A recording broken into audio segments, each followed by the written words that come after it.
Welcome back to the Wrong Advice Podcast. I'm your host, John Pachuto, and I'm very excited to have Bella Kotak on the line with us today. Bella, how are you? Hello, John. Thanks for having me. I'm very well. I'm so excited to have you on the podcast today. Bella, can you give the listeners a quick introduction to who you are? Yeah, sure. So I'm Bella Kotak, a fine art fairy tale photographer from the UK.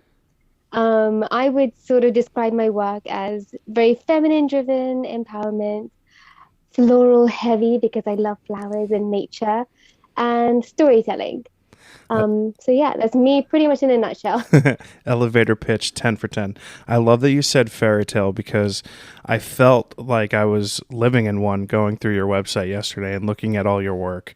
And I would just love to get sort of an indication of like how your career started, how you kind of developed this incredibly unique, ethereal, beautiful, fine art based photography that is sort of in this angelic realm.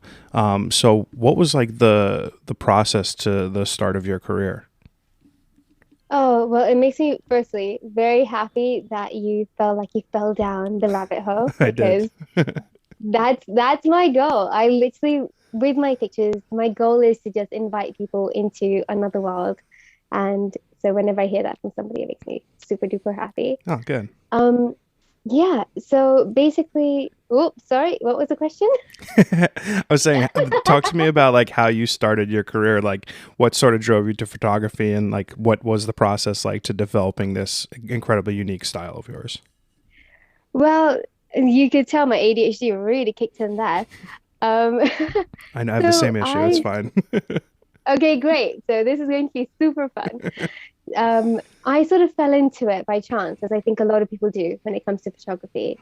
I'd always been the kind of person to take pictures. My dad had a camera which I loved to play with because it just felt like very special to me, even when I was little, to immortalize moments in time.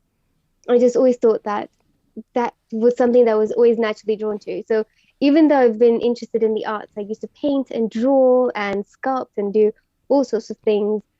I wanted to be an artist, and yet I never really found something that really felt that this would be like the tool that I could use to share stories and share my vision.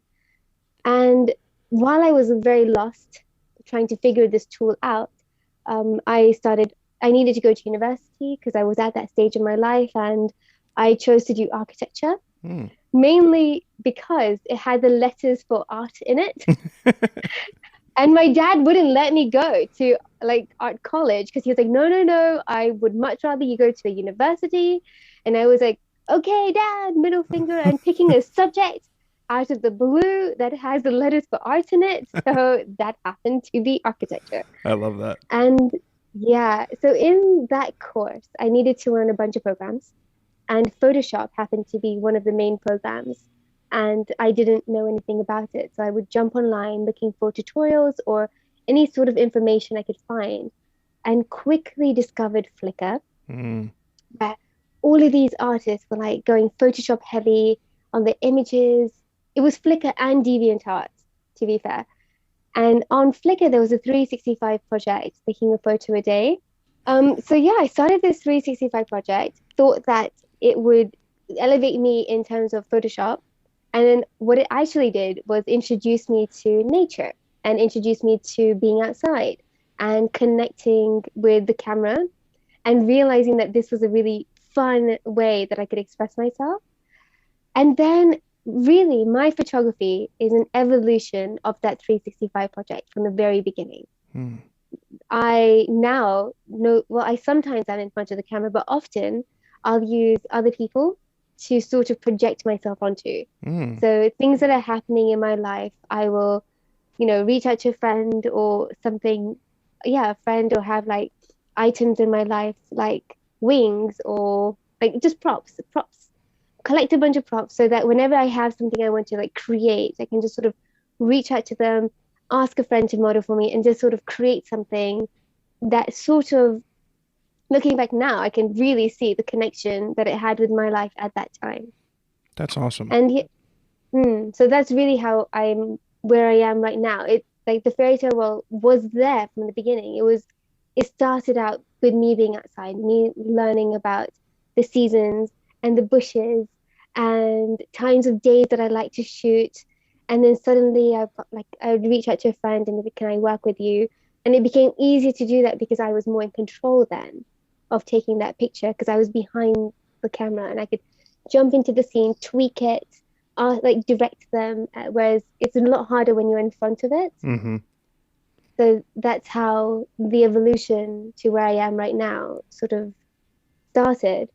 And then what really drove it was this real deep need to escape from my reality because that's what the 365 project became for me. It became like something in a moment every day I had like an hour that I was creating something. So I was escaping from my reality. And then I ended up, working in an architect's office and finding myself really unhappy and lost and very confused, knowing that I was not on the right path, but I didn't know how to get on the correct path and if there was one and what that looked like. Yeah. And so photography sort of became like my lifeline. And and because of this projection, that's why the world became sort of more and more elaborate. Mm-hmm. Because as I started to get more skill with each photo, it just naturally evolved. And suddenly I want to whisk everybody away from I, their reality. I wonder how much of it started off as like the one thing that you can control, right? Because you were doing something Yeah. that you didn't love, right? Being working in an architectural office, and you always had this desire to do something else, and that hour a day became like this escapement for you, and like the only thing that you could kind of control at the time. I went through a very sort of similar experience. Like during the pandemic, I was working for a real estate company and I lost my job, and like the world ended, right? Like it was in the middle of the pandemic. I had no Yeah. idea what to do. And it was like sort of this, what can I control? And I packed my car and I packed it with film and a bunch of cameras, and I just like drove around the country for about a month, and it was like the only thing I could control, right? Like I was lost in this sea of Yeah. madness that was going on, but it gave me that singular outlet of, okay, well, I know I need to find a place to sleep tonight and I can take pictures and sort of like live through what this trauma is right now. So I'm curious, do you think that like when you started realizing that this was the thing that you wanted to do, it became something more that you needed to like be very cognizant of and sort of build your life into? Oh my gosh, I feel like this is going to turn into a therapy session because you're not wrong.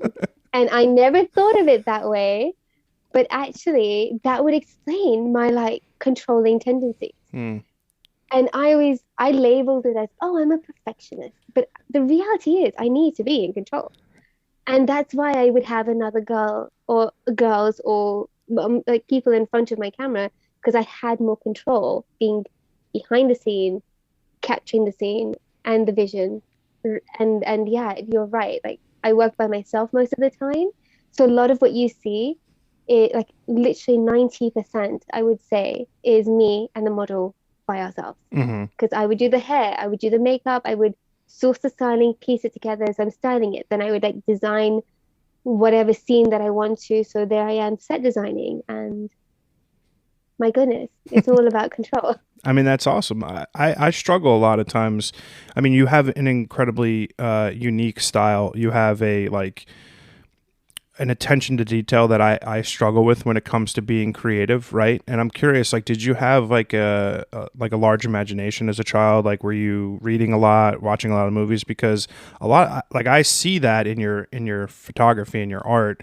And I was similar, like I read a lot, watched a lot of movies, but I don't get that from my images. So did you have that sort of playfulness as a child?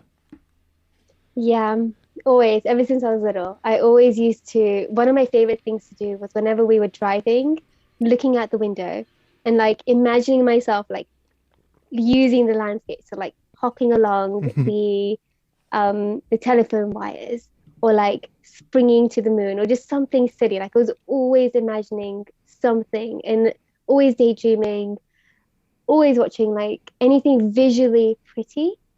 I read a lot, so my mind is always filled with like very vivid sceneries and landscapes and journeys and tales and trials and tribulations. And I feel that I'm the person I am genuinely because of all the characters' lives that I've had, like the joy of living through in books Hmm.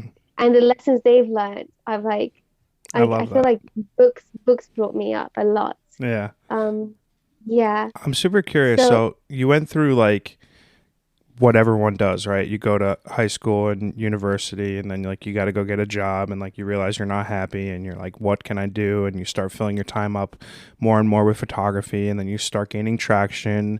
You're doing bigger projects, you're doing cooler things.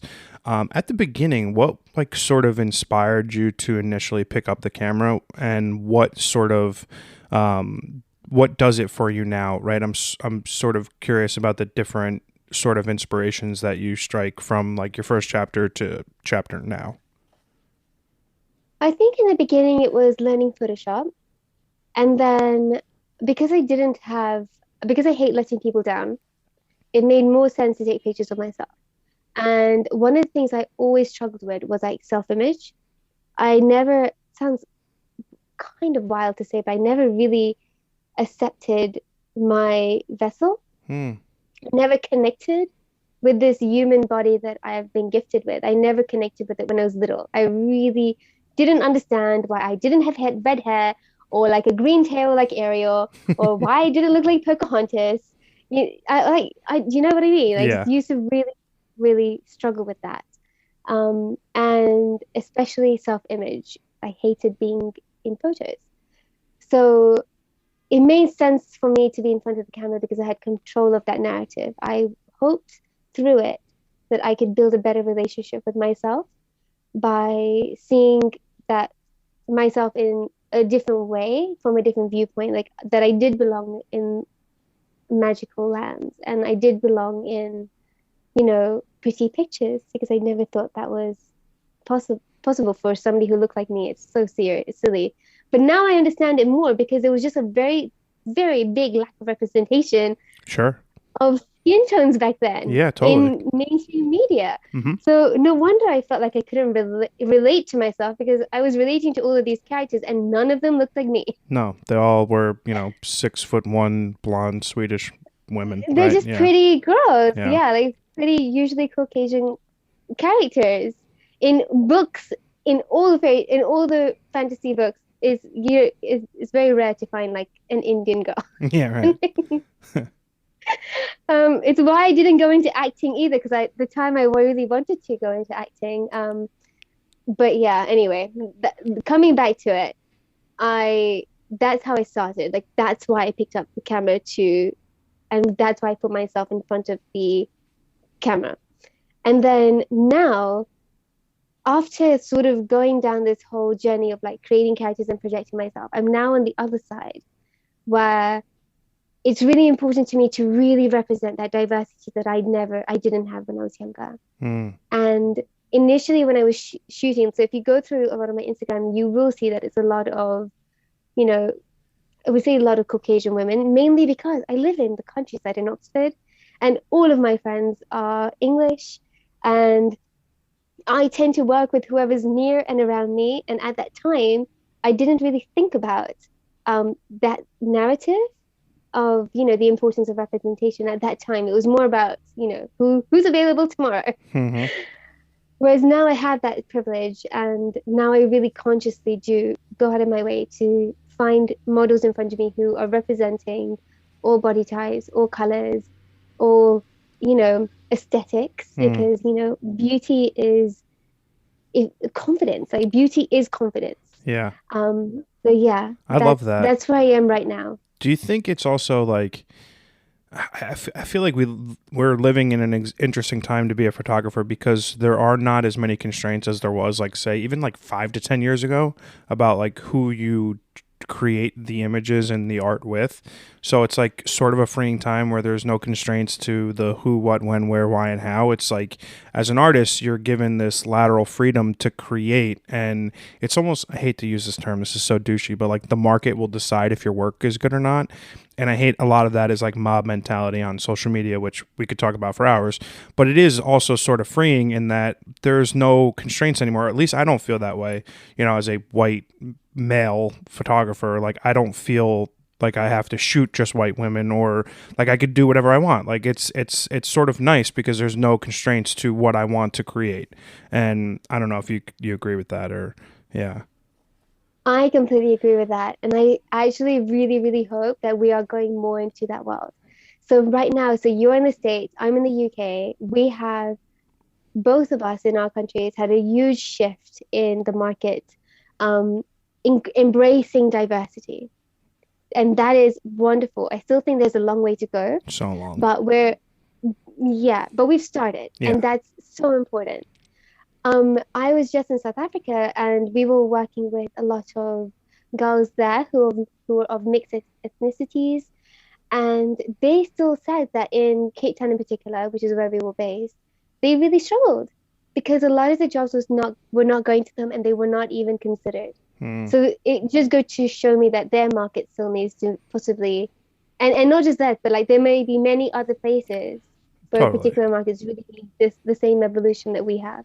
It's an interesting So time to be an artist, yeah, because there are yeah. like traditional media outlets where they're going to want that traditional looking campaign, and then there are Mm, other spaces, mostly I would say digital, less like, commercial traditional, that are open to artistic interpretations of what that photographer or creative director's images for whatever that campaign would be. And it's great. It is like step 2 of 30, but like we're getting there. Like it's yeah, like the baby steps have have certainly we're getting started. there.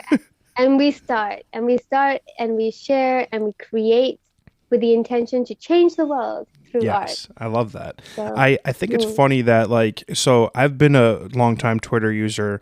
We met on Twitter through a Twitter space, mm, and I find that the community around Twitter, specifically for photographers, is just exploding right now. It's just such a really cool, unique time to be an artist on a social media platform that seems to be embracing them versus a place like Instagram, where if you're a still image photographer, they're like basically fuck you.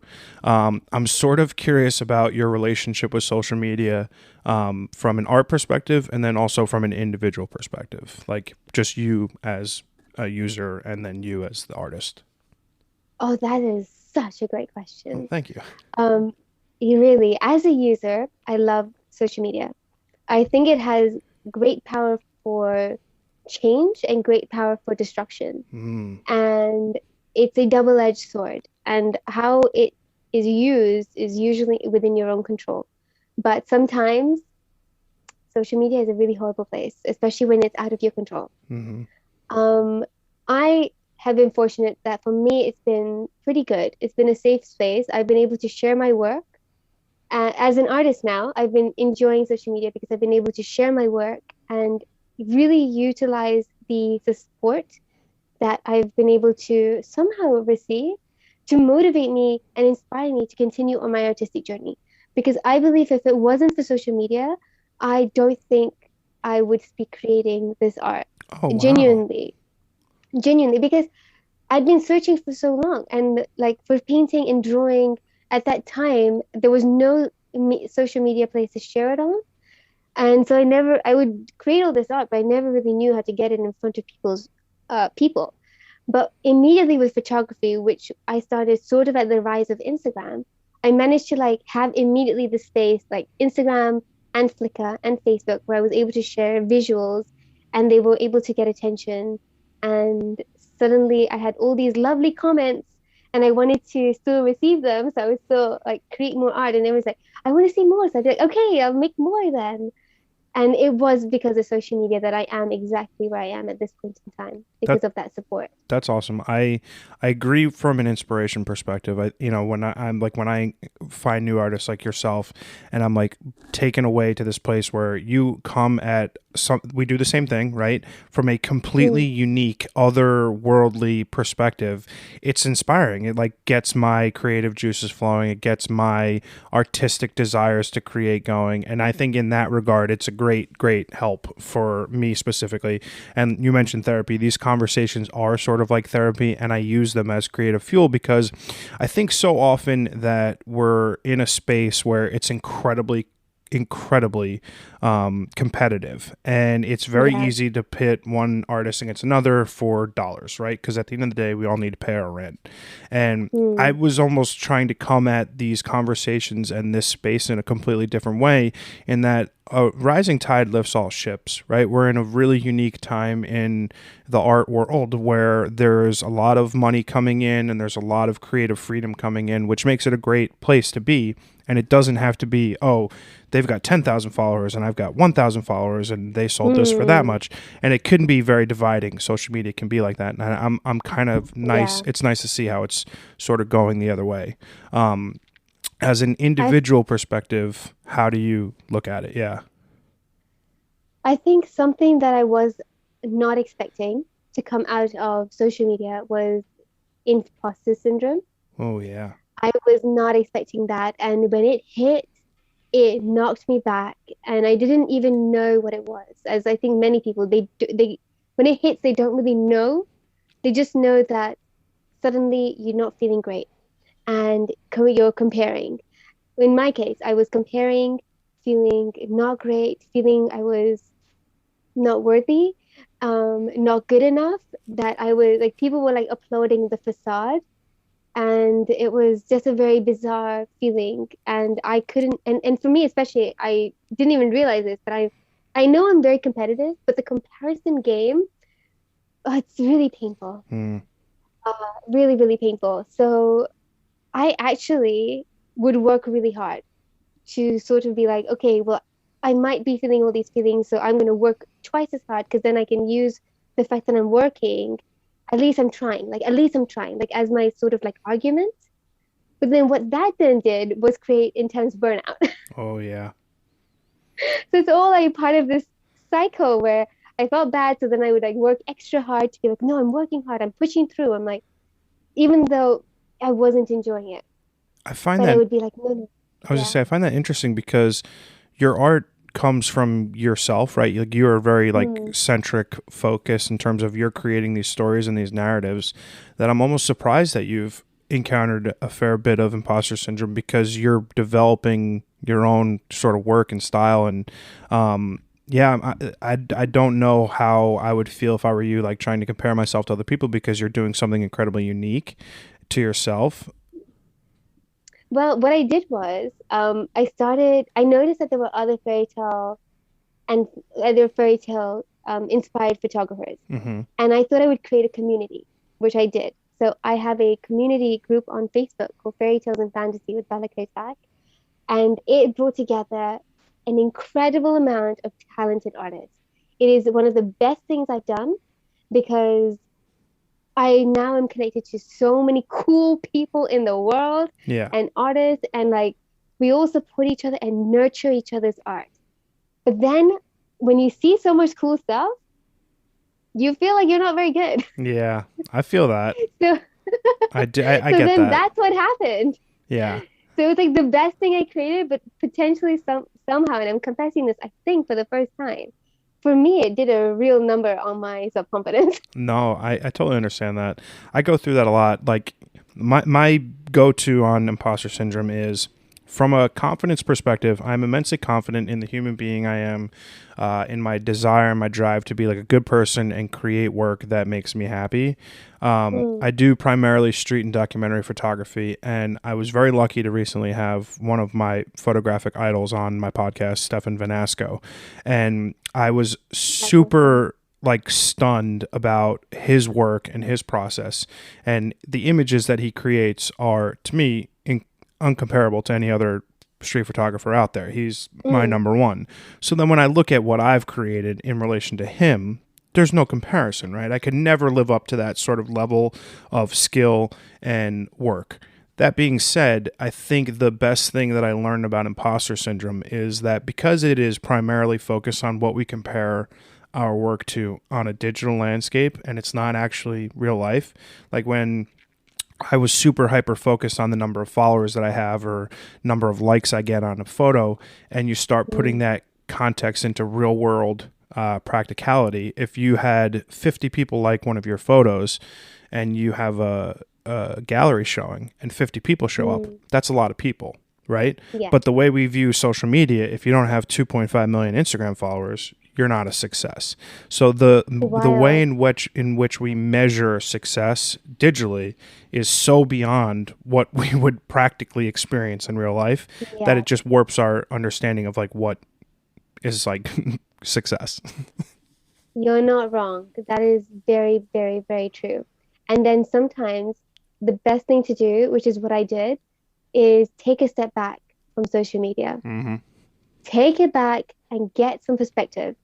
So I did that. And I was a bit scared, I'll be honest, because the algorithm really, really does not work for artists. It bullies artists.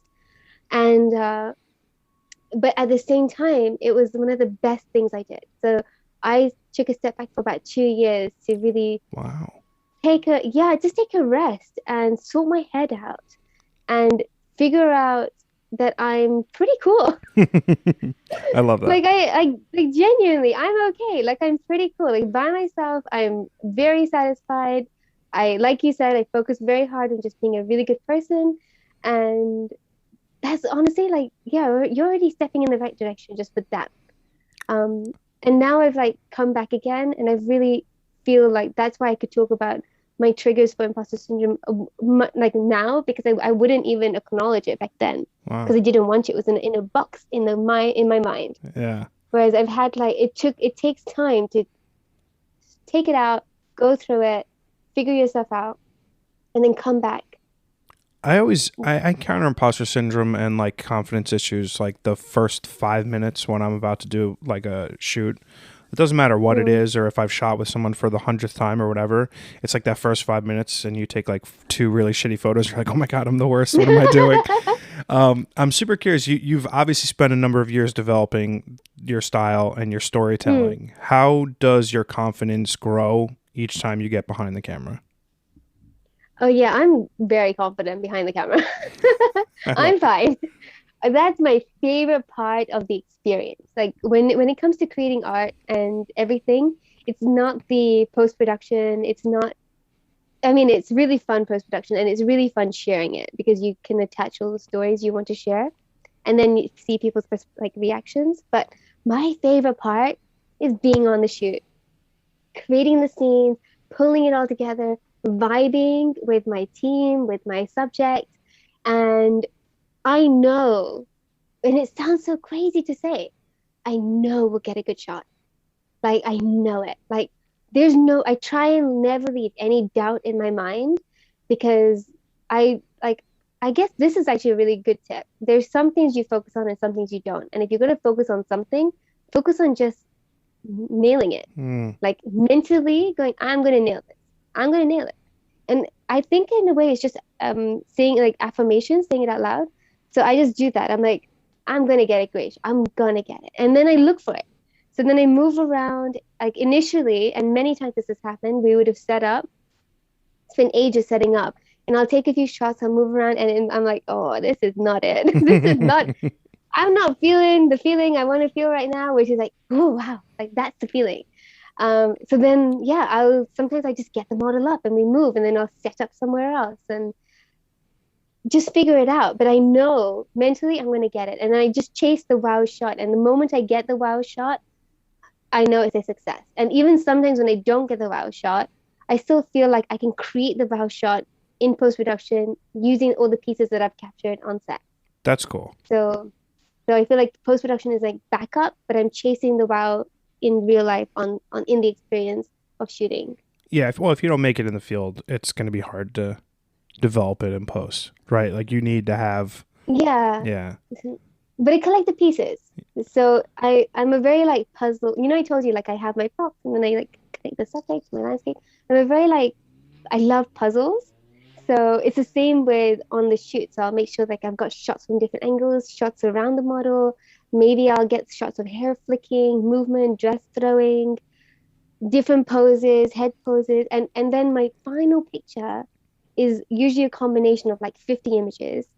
And often it'll be like a head from this picture and a hand from that photo and like some flowers from somewhere else. And I just piece it together because the goal is to get like one solid image, like visual, like, That's incredible. and that's where the art comes in because you're consciously picking all of those things. How long would you say Mm. your post process like creative timeline is like?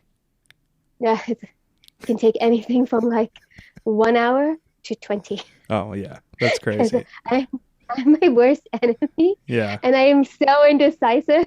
So this is like really like intense How do you for know me. when It's you're crazy. done? Ooh, when I make adjustments and it looks the same, I tweak a lot. Like I'm a very much like I follow the flow, follow the feeling, sort of a creator. So I just follow the feeling and follow the visual. And when I notice that I'm just making these tweaks, but they're sort of like the same, Hmm. I'm like, okay, we're done now. That's good. Yeah. Yeah, I struggle with Mm. that a lot in post production. Like I never like I'll be sitting at the same image for an hour and I'll know it's the picture that I want to use for the shoot and Yeah. for post purposes and whatnot. But I'll be in the weeds on it and I won't know until I like look at I put a clock on my desk for this exact reason because I Ah, was like, oh fuck. Like I just spent an hour 45 minutes like deleting hair, right? Like you know what I yeah. mean? Like you could stop. Yeah. Like there, no one's gonna notice it on Instagram and I'm sitting here like True. deleting strand by fucking strand like yeah. It happens to the best of us. Yeah. So true. Yeah. I think it's really good though to sort of implement those tools that you can use to help you know when you're finished. Mm. So, for example, I know for some people they have up their portfolio. Like maybe they'll have like 5 or 6 pictures of their portfolio, then have it next to their picture. And like if it connects with it, they're like, okay, yeah, I'm done. Oh, Like, that's like a do you know what I great mean? idea. Like, Yeah. I yeah, so never like thought that's of a that. tool. Yeah, so that's a tool that you can use to know when you're done. And then there's like loads of other tools that you can sort of use to sort of get a sense of, okay, I'm done. Hmm. Wow. Yeah, I never ever consider that. That is shit. Wow. Why didn't I learn that like a Hmm. year ago? Damn. I mean, because like think about it. It comes from like Instagram because when someone's on your Instagram, there you have, I think point three, either it's 3 seconds or it's like point three of a second. I To think it's capture 3 seconds, attention. Yeah. right, to capture attention. Yeah. And so they'll just go through and then if there's and usually the people that get followed the most are the people who it's not even for the individual photo. People are not following for the individual photo. They're following for the consistency and the color tuning connections. Hmm. So like the visual consistency, the visual connections. Yeah, that's So my biggest struggle with social media because like I just don't give a shit. Like I used yeah. to be incredibly focused on growing and followers and like that Hmm. rat race that I got stuck on, and now Yeah. I'm just posting the things that I love. Like I tell a similar story often. My favorite street photo that I've ever taken is a homeless person behind like it's just their dirty foot sticking out behind their cart of like all of their worldly possessions, and it's an Yeah. incredibly powerful photo and it's Mm. my one of my favorite photos I've ever taken. Every time I post it, it gets like 4 likes because it's not what Oh, people want to see, right? It's detriment and it's like horrible and sad, and but it evokes all those emotions, and that's why I think it's an incredibly powerful photo. But when I started yeah. reposting this photo and I keep posting it hoping that someone's going to be like, this is incredible, and it doesn't happen, I realize social media is just not, that's not where this photo is meant to live, right? This photo is meant to live for me in my space, and it creatively picks me up as something that's, you know, But I think it's amazing. great that you still share it and you should share it because again, what is social media for but to attract your people? You know what I mean? Like Hmm. social media is for like whatever you put out, you attract back in. So you are sharing this, you're sharing your favorites, you're sharing what you enjoy, you're sharing your passion. And I love that you're sharing your favorite pictures because that will attract the people, the right people to you. Mm, And they might not have seen it the first time, but you keep sharing it because you never know who's going to see it and come and find you I agree. and connect with it too. Oh, I love Mm. that, and I completely agree. I'm curious. So, like I said, I did a deep dive on your website, and I was enamored with the Tolkien series. I'm Oh, did you curious. like it? Oh my god, yeah. I mean, I'm a sucker for Lord of the Yay. Rings and The Hobbit, so Oh, it goes without saying that I love those images. I'm super curious if you have a specific series or set that you did of yours that is your favorite. so a lot of my pictures are sort of standalone one-offs, and if I was going to give it like there's one series that has sort of like an umbrella sort of name, which is the In Bloom series. Mm-hmm. I would say that's my favorite.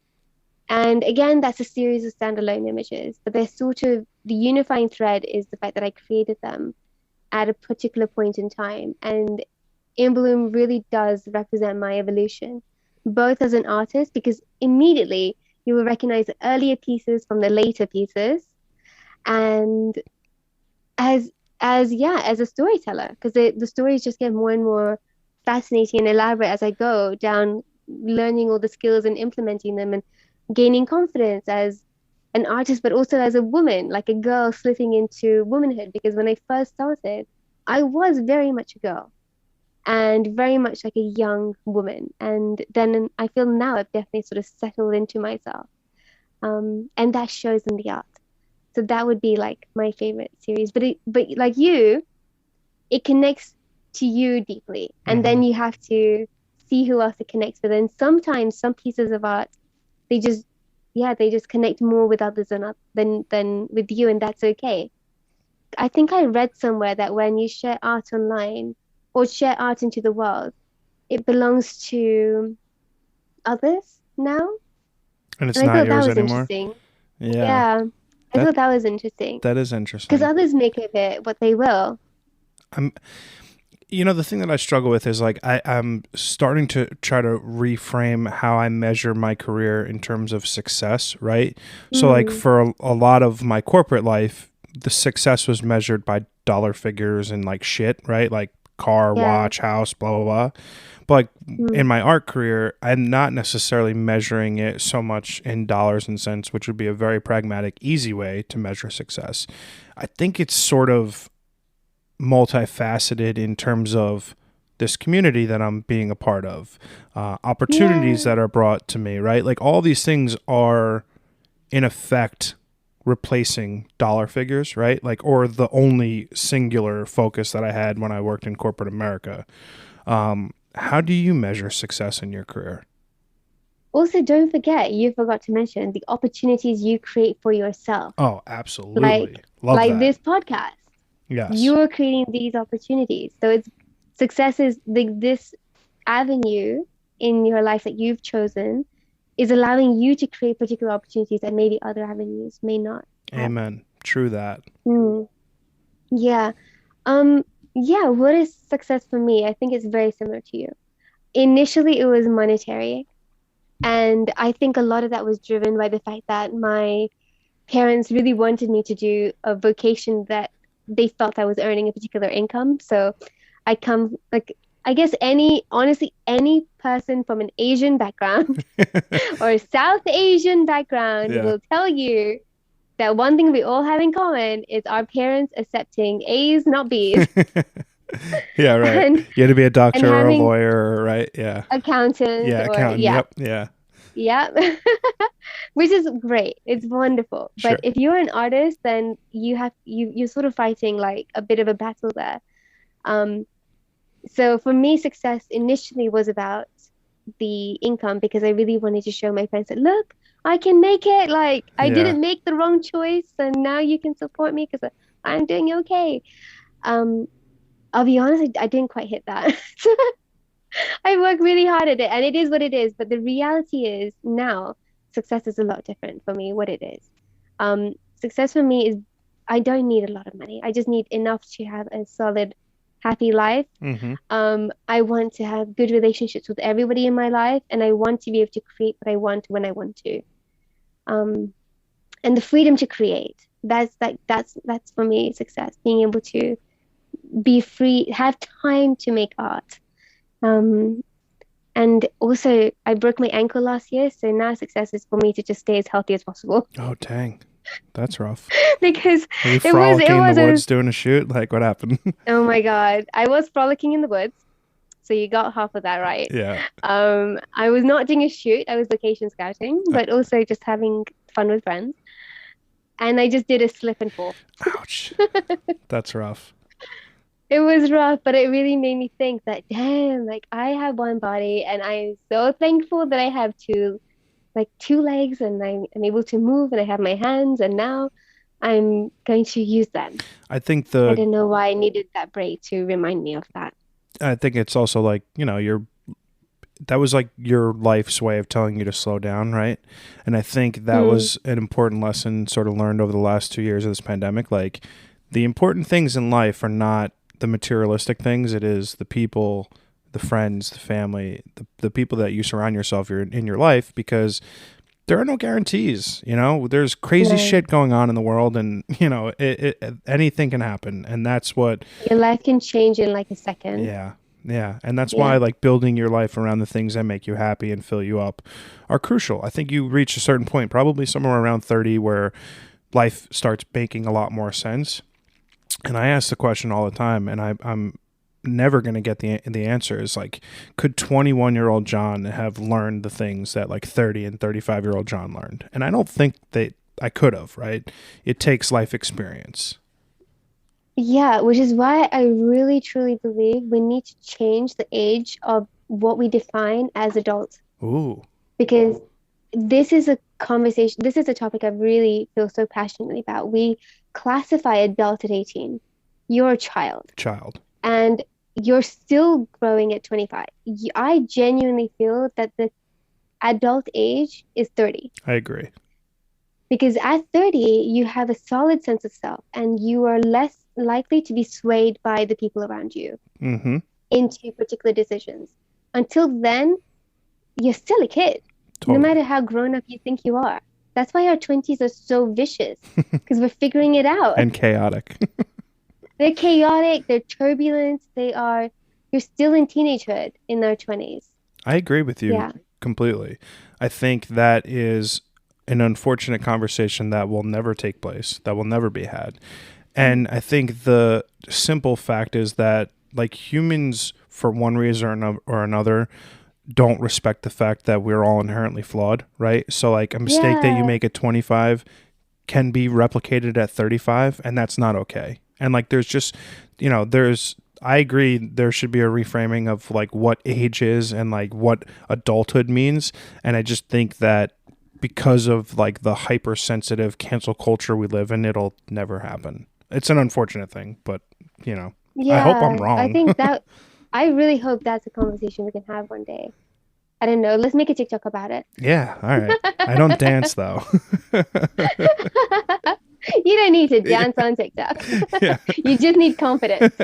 That I have. That I have. I've been super lucky that I think I've had like an incredibly unique journey over the last year and a half, almost 2 years. And I have a Mm. lot that I'm proud of that I've been able to accomplish in that time period. What is something that you're proud of that you've accomplished over the last 2 years? I would say really giving myself a rest. I worked really hard from 2014 till until 2019 between trying to figure like my architecture career and then not like maybe figuring out what photography was and saying yes to a lot of things and not giving myself any break in between. I really struggled with burnout. So the last 2 years was a way for me to just come back to myself because I'd lost myself.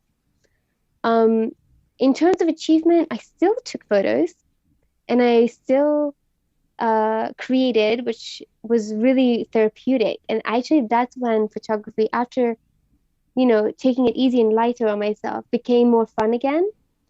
And I realized the power of it. One of the things I really loved doing was a remote photo shoot with my friend Holly. Oh, that's cool.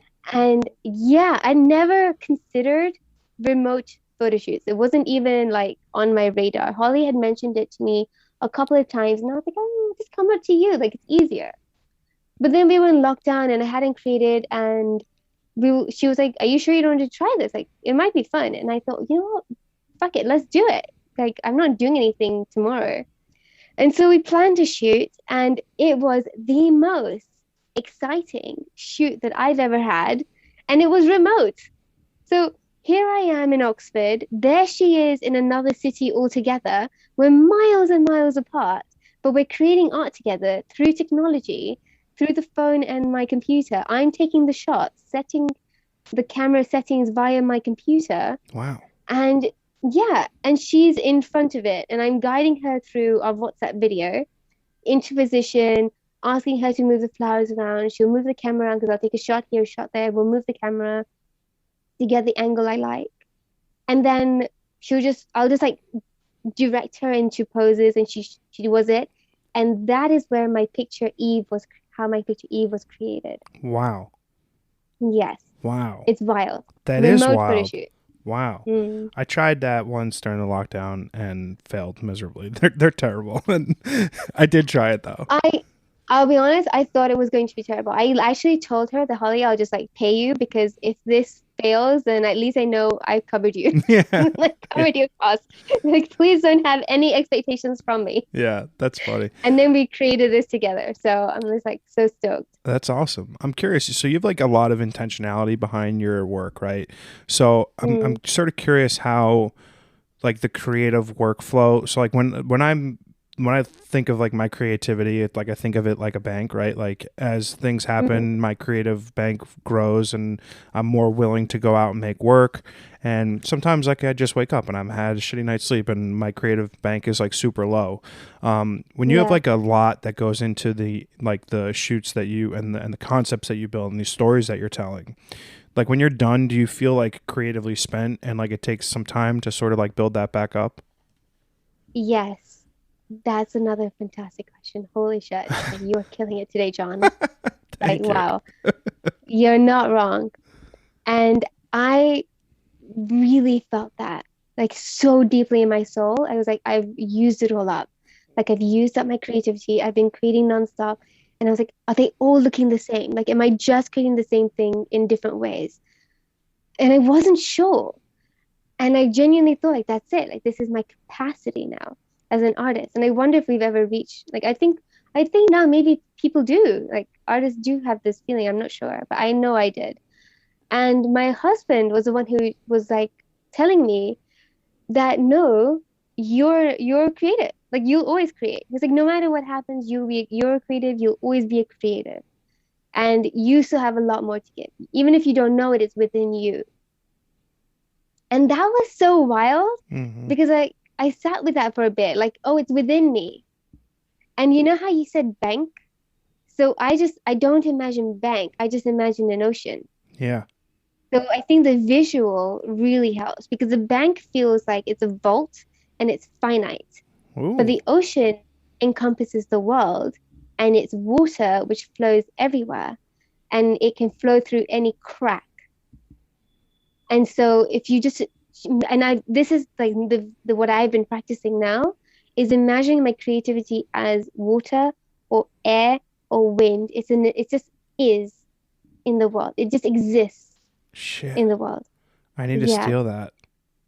Yeah. Shit. Yeah, that's really good. I'm gonna. Yeah.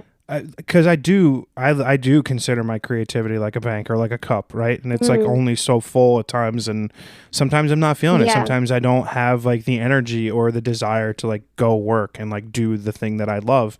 And then once you start doing it, I've never been in a situation where the camera's in my hand, I'm like, wow, this is terrible. I don't want to do this, right? Because that's how I know it's the thing I love most in this world. But I do. It's imposter syndrome. It's confidence issues. It's all those things that build up before I pull the camera out of my bag. But yeah. No, sit with it. I sat with that for a while. All he said was, it is within you. And I just sat with that and I just thought, oh my God, if it's within me, it could be whatever I want it to be. Huh. And so for me, it is infinite. Wow. So, shit. So yeah. Damn. This is like therapy shit.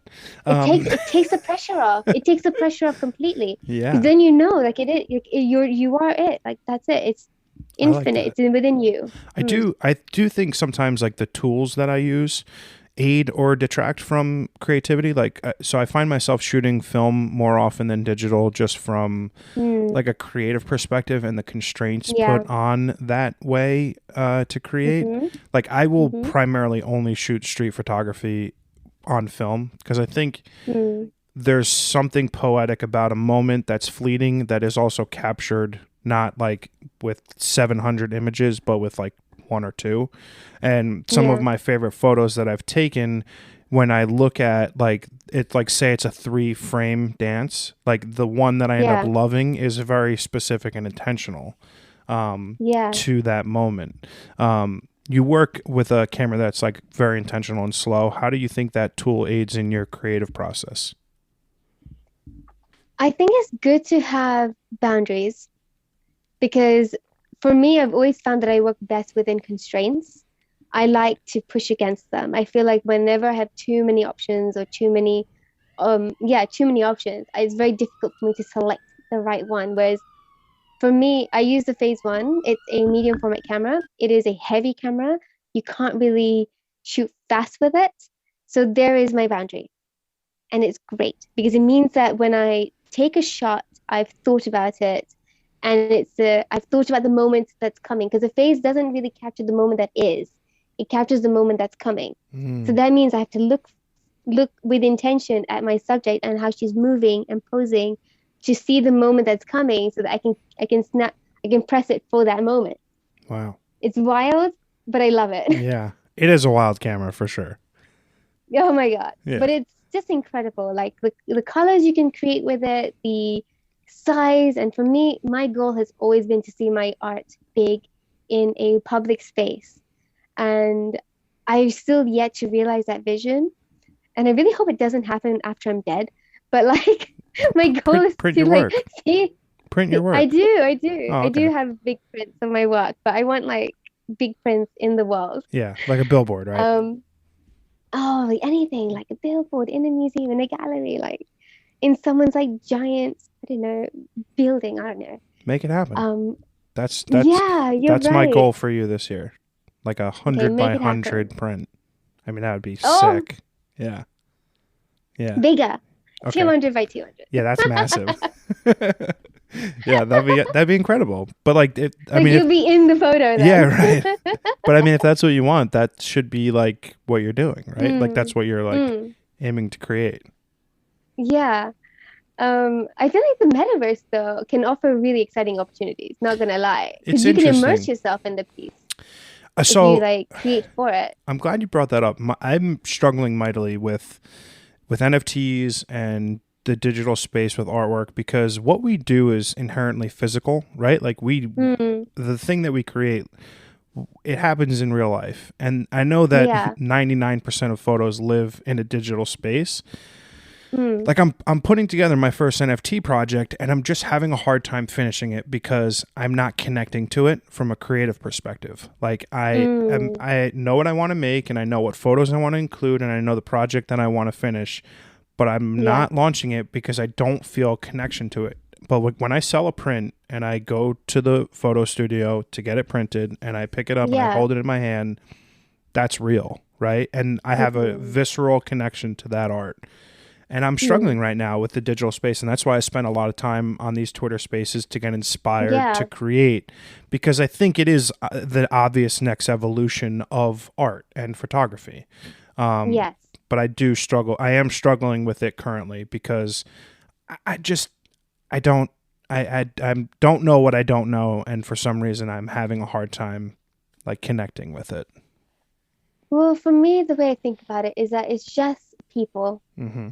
Like the whole metaverse, NFT communities, all of this, we're just people.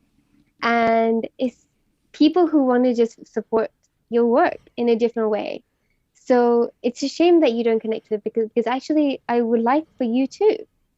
Because that's a nice feeling. Because ultimately, who do we create outputs really except for ourselves? Yeah, So, but I'm then working on it. sometimes, yeah, but then sometimes some pieces that I don't connect with will put out into the world because I feel like, no, they belong in the world. Connect with others. And then I'm happy that I was a vessel that created something that connected with somebody else. Mm, So while it might not connect with you, it may connect with somebody else. And you were the creator through which that piece came into fruition to bring joy to somebody else. So that's pretty cool too, that's a fair when you point. think about it that way. Yeah. Hmm. I think it's one of those things where I need to start giving myself space, right, to live within this sort of digital realm and understand that it's okay to not be sold on it completely and still want to create in the space and, build in it. Yeah. I love the community aspect of it. Like getting opportunities to meet amazing people like you and some other people have been tremendous. It's been fantastic. Yeah. And then my part of it, it just hasn't come yet, but it will. Yeah, I'll it will. eventually. Yeah. It will. I feel like with anything in life, you just sort of hammer at it, and one day the nail goes in. Yeah. Absolutely. I like to spend the last bit of every podcast doing sort of like a rapid, not rapid, but like a Q&A. You can take, 2 to 3 answers or every question, doesn't matter. Some are easy, some are a little bit more in depth. But first question is, are you happy? Right now, I'm happy. That's great. Yeah, What's your favorite book? several. Secret Garden, Hmm. Little Princess, and oh my God, so many books. I would say those two for now because they popped into my mind immediately, so we'll go with them. Favorite movie? Crimson Peak, Really? and yeah, because it's so visually Oh, pretty. yeah. It was incredible. Yeah. Oh, like very, very pretty. Shape of Water, I really liked as Oh, well. God. Beautiful film. Yeah. Yeah. Hmm. What's your I favorite feel like I food? watched something recently that was really good as well, but I can't remember what it was. So I say like I'm glad I'm the one that asks these questions because I watch everything, literally everything. yeah, So I'm the me worst too. person. When like I'm single, someone's like, "Oh, what's your favorite movie?" I'm like, I How do don't. you pick? It's like whatever like I watch a lot lately is my new favorite. Same, what's your same. what's your favorite food? I would say pizza. Nice. Yeah, I'm gluten intolerant, which makes it really hard, unfortunately. So whenever I find a good gluten-free pizza, I feel like I found a slice of heaven. Oh, I'm really sorry to hear that. That's tough. Yeah, it's a hard life. Do you believe in an afterlife? I don't. I believe in, and I guess some would say reincarnation, but I believe that energy doesn't go anywhere but back into the world. Oh, So I don't know if I believe it, but I like the concept of it. I like that. That today I'm a human being and tomorrow I could be a flower or a kitten. Or I both. really hope I come back as a cheetah. Yeah. Oh my God, cheetah's my favorite non-dog animal. Oh, yay, That's this so is so funny. lovely. Yeah, Hmm. that's awesome. What's your biggest fear?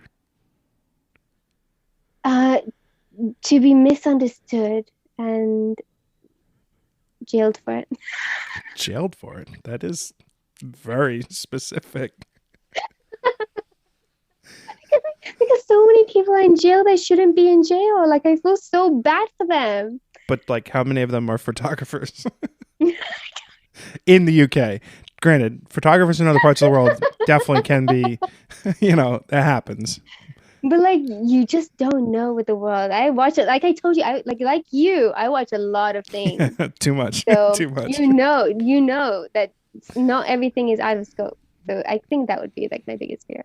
Or like right now also losing like my family members would really throw me for a loop. Yeah.